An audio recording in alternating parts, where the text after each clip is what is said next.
Hey, it's Dave. Welcome back to my guitar channel. Today we're going to take a look at a song by Sugar called Helpless. This is from 1992 off the Copper Blue album. Great song, one of my favorites on the album. Between this and If I Can't Change Your Mind, I love both. I love Bob Mould stuff after Husker Du. I'm not a Husker Du fan at all. I just find it to be too punk and not as strong melodies as like when he went solo. I really like the Black Sheets of Rain album by Bob Mould. I also like the District Line album with Stupid Now, and The Silence Between Us is great. But this song is real interesting, and let's take a look at it.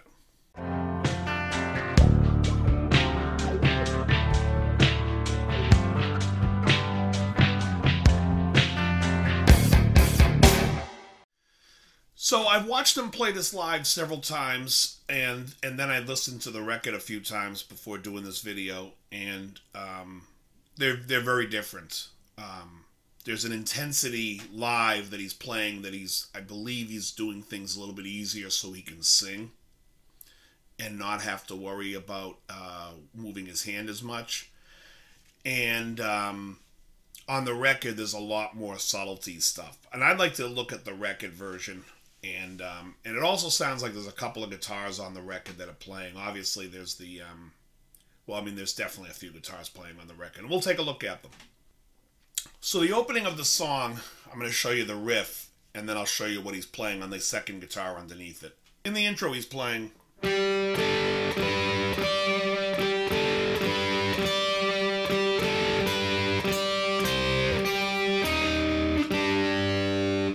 Let's take a look at that. So it's basically, he's doing again, I think this is mainly because he's playing it and singing, and he doesn't want to be moving all around.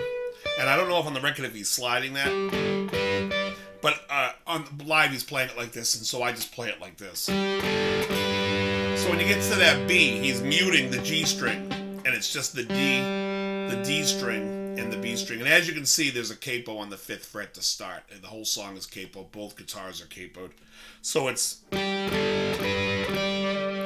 just G, A, B, D. And he does it 3 times. And on the 3rd, and again, live, he's leaving early, and he's just playing 5th. He's on the 8th fret, and he's playing 1, 2, 3. And then back to the D chord. I've been playing it, and a couple of times, I think even once he plays it. And that's the way I play it, so we'll take a look at that. So it's D, C, and then you slide down, and it's, like where the 3rd fret would be, but it's the 8th fret, and it's... So it's...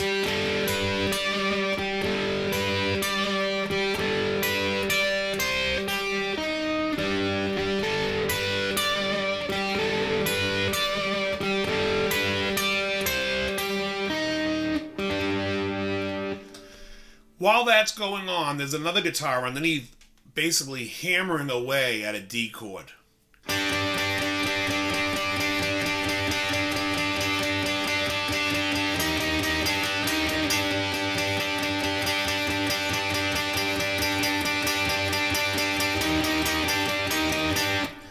And it's just 2 strings, the 3rd string and the 2nd string of the D chord. And that's being played while the bass is going, so it's like... And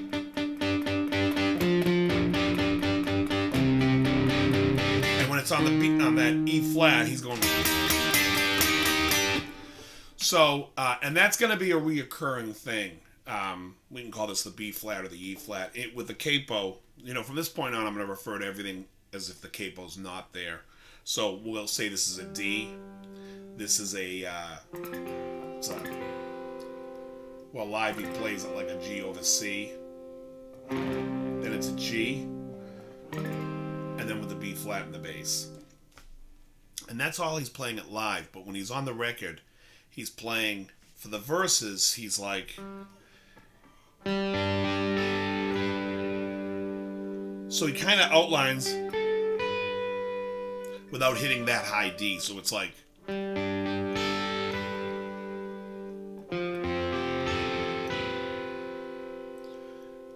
Then on the G, it's...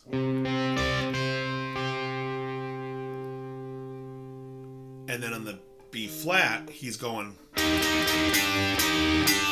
he hits it aggressively. On the record, there's like a lot of dynamics, and so it's like.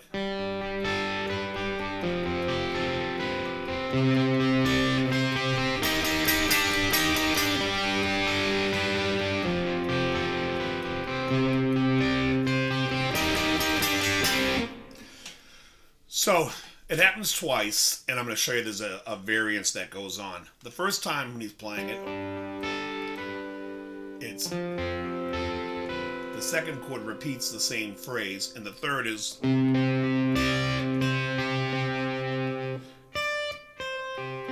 into the second time it's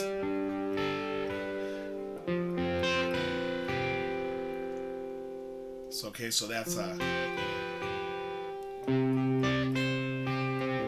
again. Now this time, instead of going, he goes, yeah, it's just, and then it goes into the B section. Now the B section is if you bar the 5th and 4th string, and then you play the 3rd string on the 9th fret and your pinky on the 10th, and you don't play the high E string, you have it's an A chord, but like an A5, but he's playing, you know, if we're taking the capo, it's an E5, so it's just going to go like this to a G. So it's,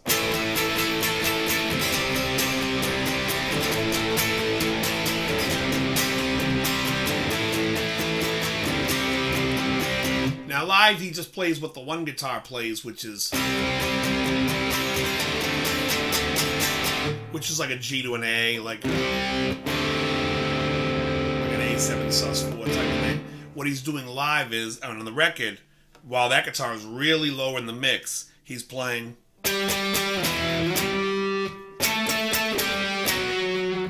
So when it goes,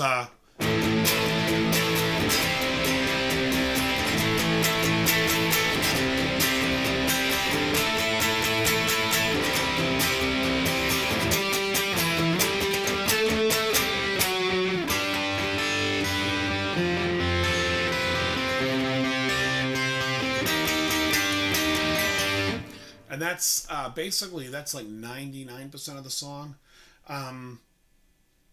It just goes back and forth to that, and he gets back to this. He gets back to that, and then at the very end of the song, so when he goes, at the end of the song, he goes.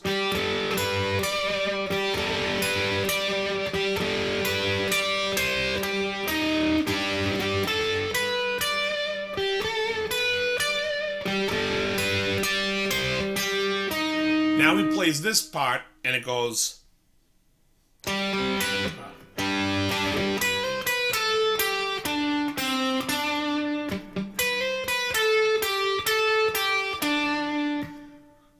Does that 1 and 2, and then it repeats the first one now twice for the end.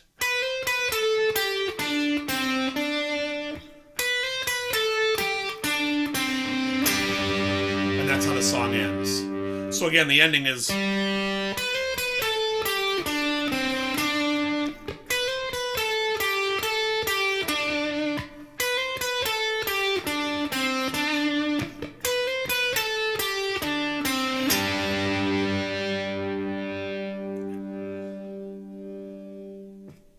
And that's how the song ends. Now, if you're interested in what he's doing live, if you're playing in a 3-piece like they are, and you're just doing it, he's just playing.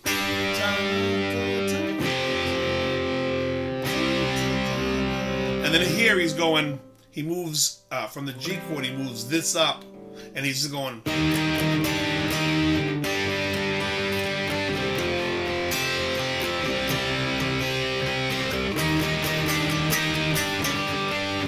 So he's just doing like economy of mixing both parts together.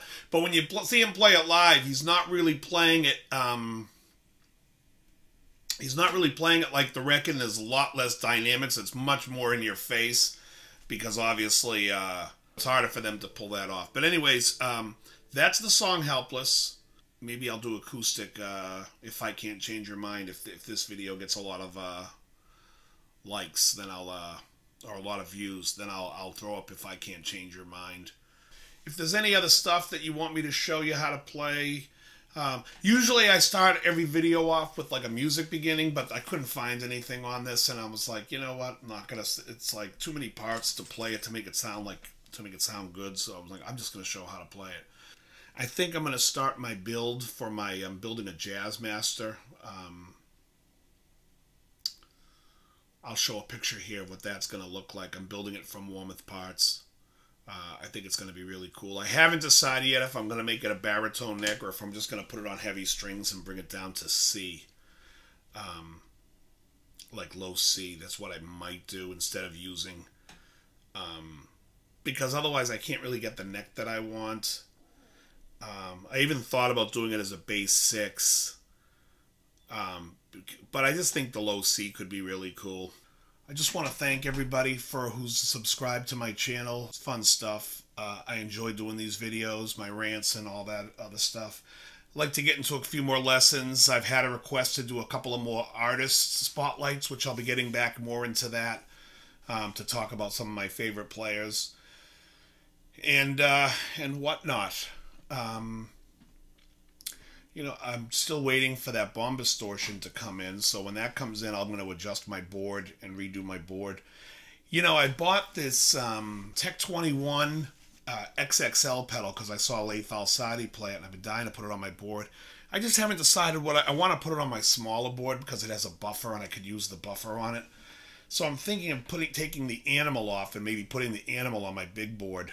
But I can't decide. So much stuff to do. Yeah, it's been crazy. I don't know if anyone out there like me is watching Me TV late at night, but I'm telling you, I'm loving this late night 2 o'clock in the morning Mannix and 3 a.m. Canon. It's pure genius. That's back-to-back genius.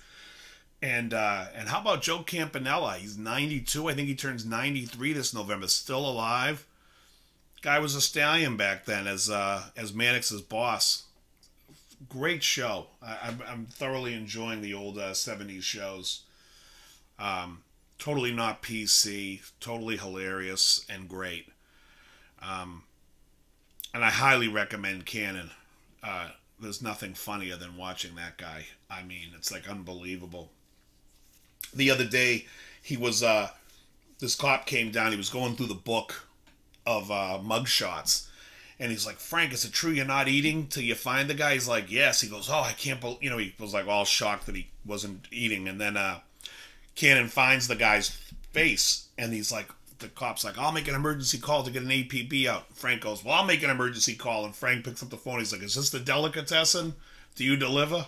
I mean, it's just hilarious. Anyways, good stuff. If you get the chance, check it out on TV. It's pretty funny. Also, I got to tell you, the funniest show on TV is Nathan For You. If you don't have Comedy Central, look it up online. It is hysterical. Anyways, that's it for me for today. I hope you got something from that.